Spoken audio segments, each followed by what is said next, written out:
আমি শুরু থেকে একটা কথা বলে আসছি যে ইলেকশনটা কোন দিকে যাচ্ছে বা কিভাবে হচ্ছে এই জিনিস নিয়ে আপনারা সবাই এখন ক্লিয়ার।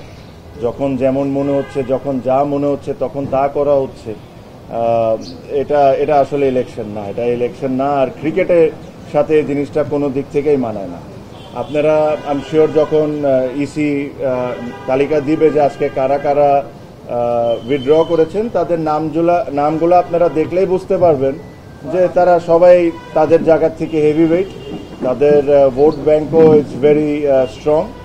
এটা হলো আমাদের একটা ওয়ে অফ প্রোটেস্ট, যে এখান থেকে এসে যে এই নোংরামির পার্ট আমরা থাকতে পারবো না। এখানে ধরেন বিভিন্ন ধরনের বিভিন্ন সময় অনেক ধরনের কথা বলা হয়েছে। আমার কাছে মনে হয় যে এই নোংরামির সাথে আমরা কোনো দিক থেকে কোনোভাবে পার্ট রাখতে পারবো না। আর সেকেন্ডলি আমি একটা জিনিস সবসময় বলছি, ক্রিকেট, বাংলাদেশ ক্রিকেট এটা ডিজার্ভ করে না, বাংলাদেশের ক্রিকেট ফ্যানরাও এটা ডিজার্ভ করে না।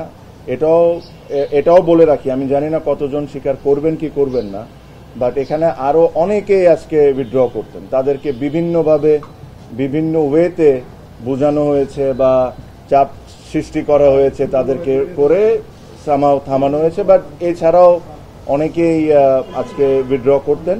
তাও 15 জন যদি আজকে করে থাকেন, যদি আমি রাইট হয়ে থাকি, এটা একটা সিগনিফিক্যান্ট নাম্বার। অলমোস্ট 50% আপনার উইথড্র করে নিয়েছে।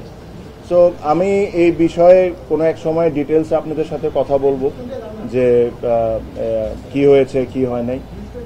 আমি একটা জিনিসই বলবো যে যারা বোর্ডে আছেন তারা যদি এভাবে করে ইলেকশন করতে চান করতে পারেন, জিততেও পারেন।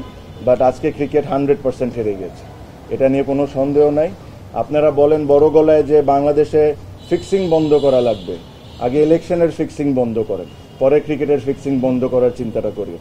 সো আমার এর চেয়ে বেশি কিছু বলার নাই। আমার কাছে মনে হয় যে এটা স্পষ্টভাবে ক্লিয়ার সবার কাছে, কারা কারা কোন সময় কারা কারা কোন ধরনের ইনভলভমেন্ট এখানে রেখেছেন, কী ধরনের ইন্টারফারেন্স হয়েছে।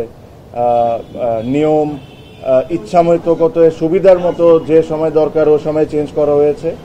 আর এর সাথে কারা কারা জড়িত একদম স্পষ্টভাবে ক্লিয়ার। আমি এর চেয়ে বেশি আর কোনো কথা বলবো না, বাট ইনশাল্লাহ ভবিষ্যতে আমি এটা নিয়ে অবশ্যই কথা বলবো।